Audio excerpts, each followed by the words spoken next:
O departamento de futebol do Vasco não para de trabalhar e o Cruz Maltino anunciou, já está escrito no bid da CBF. Vamos falar também sobre folha salarial que ajuda Admar Lopes no mercado e toda a situação envolvendo a compra ou venda do potencial construtivo de São Januário, tendo um impeditivo muito importante no ano de 2026. Jogo contra o Volta Redonda amanhã, vou trazer para vocês todas as expectativas e, claro, muito mais falando de Vasco para você nesse vídeo. Você, torcedor vascaíno, seja bem-vindo. Eu peço para você humildemente o seu like. Eu tô vendo que você tá vindo aqui assistindo o vídeo e não tá deixando só o seu joinha. É de graça, não custa nada e avisa para a plataforma que, ó, falar de Vasco é positivo, é joinha e, claro, vamos dar a volta por cima a partir de agora. A partir de agora é só vitória. Então, se você acredita, deixa o seu like. Ó, nosso Vascão, que eu tanto amo, vai dar a volta por cima e o momento tem que ser agora, é a partir de agora. E, claro, quero falar muito sobre Vasco aqui pra você, porque você que é vascaíno. Vou deixar você por dentro de tudo, beleza? O canal Olha só, quero começar a falar sobre um movimento que pode ser muito importante para Admar Lopes. É isso mesmo, as pessoas sempre me perguntam, caraca, o Vasco tem muito jogador encostado, pô, esse jogador não serve, aquilo que tá acontecendo atrapalha, pô, muita contratação. Eu vou trazer para você um panorama que o departamento de futebol do Vasco vem fazendo para ajudar Admar Lopes. O Vasco tem uma folha salarial bem alta, né, dentro do seu elenco, mas nomes pesados nessa folha estão saindo. E hoje, mais um nome saiu, já está registrado no bid da CBF. Vitor Luiz está fora do Vasco e rescinde o seu contrato com o Cruz Maltino, que ia até dezembro de 2027. Então, mais um peso enorme na folha salarial saindo do Vasco. Já tivemos alguns, né? Ainda faltam muitos aqui, a gente pode listar, mas o Vasco já se livrou de vários nomes nesse momento, abrindo espaço para Admar Lopes explorar esses vácuos, né, dentro da folha salarial do Cruz Maltino. E claro, todos nós sabemos que Admar Lopes vem no mercado buscando ainda um volante para jogar na equipe comandada pelo técnico Fernando Diniz e um volante para que eleve a briga pela titularidade, porque todos nós sabemos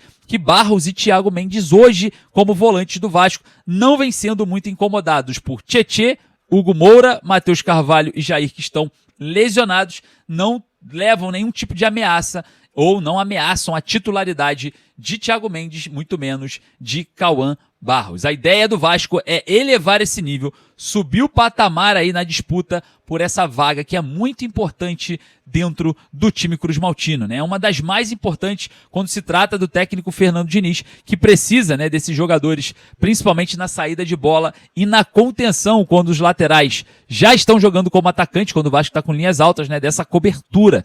Então, talvez até as críticas sendo feitas para o Cauã Barros vem muito de encontro da falta de competitividade desse setor, que não assusta nenhum dos dois titulares. É óbvio que o Admar Lopes vem buscando esse nome e esse nome pode aparecer. E esse nome pode ser Alisson do São Paulo. A apuração que eu fiz na tarde dessa sexta-feira é a seguinte: o Vasco sim procurou informações do volante Alisson, que joga pelo São Paulo, tá um mês, na verdade, sem jogar, né? É alvo da torcida e o staff do jogador já busca um novo destino. A negociação com o Corinthians deu problema, deu brecha. O São Paulo não facilita nenhum tipo de negociação com um rival de São Paulo e aguarda o Vasco a formalizar uma proposta para contar com um jogador que já passou pelo Vasco. Atleta revelado pelo Cruzeiro, passou pelo Vasco, foi pro Grêmio e agora está no São Paulo. O jogador Alisson, de 32 anos, com passagem pela Seleção Brasileira Sub-23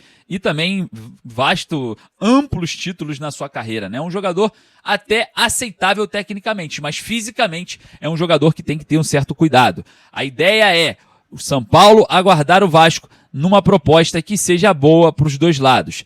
A proposta do Santos pelo jogador já chegou. É um empréstimo em que o São Paulo paga parte do salário do jogador.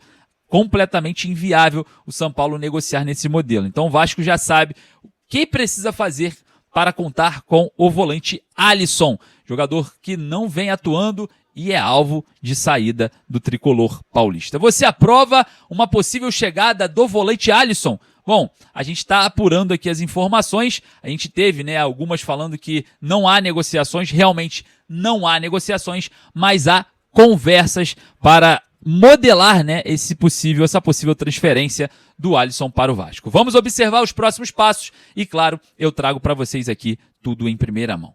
Beleza? Olha só, quero falar com vocês sobre potencial construtivo. É uma ideia que está acontecendo e eu vou trazer o porquê que o Vasco vai ter dificuldades nesse setor. Mas antes, o Vasco anunciou, tá, oficialmente a saída do atacante GB para o Fortaleza. O anúncio foi feito. O Vasco anunciou. O GB é jogador do Fortaleza até o final da temporada. O GB que estava sendo muito criticado pela torcida, mas teve um ponto aqui que eu vou falar para você, hein? Um ponto de muita discussão e um ponto que a gente vai ter que debater muito, porque é algo que é muito contraditório. Preste atenção que eu vou falar para vocês. No último jogo entre Vasco e Bahia em São Januário, no segundo tempo, qual foi a esperança do técnico Fernando Diniz em tentar empatar o jogo ou tentar virar o jogo? Quem ele botou em campo pensando em fazer gols? O atacante GB. Horas depois, o GB já estava a caminho do Fortaleza. Então é algo que mostra que talvez a diretoria do Vasco e o técnico Fernando Diniz pararam de conversar, pararam de ter esse diálogo, porque é muito incomum, né?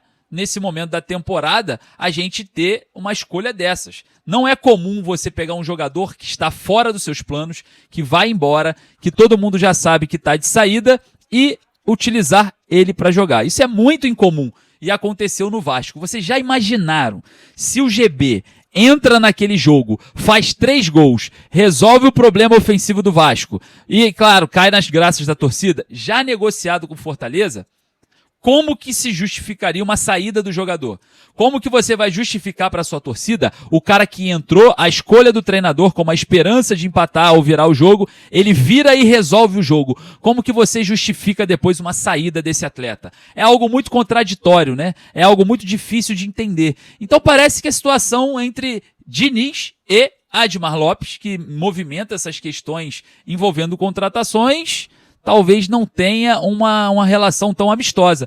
Eu me lembro muito bem da questão do David, que o próprio Admar Lopes falou que aceitou a proposta do Vitória pelo jogador dentro do CT Moacir Barbosa, numa apresentação, né, que tivemos no início da temporada, e depois o Fernando Diniz falou que não sabia nada daquilo, que conta com o David, e blá, blá, blá, blá, blá, blá. E realmente, hein, o David não saiu pro Vitória. O técnico Fernando Diniz falou algo contradizendo o diretor executivo Admar Lopes naquela ocasião. E agora vem a situação do GB. Jogador negociado, saída por empréstimo, o Diniz vai e coloca ele em campo como se ele fosse a esperança do time para empatar a partida.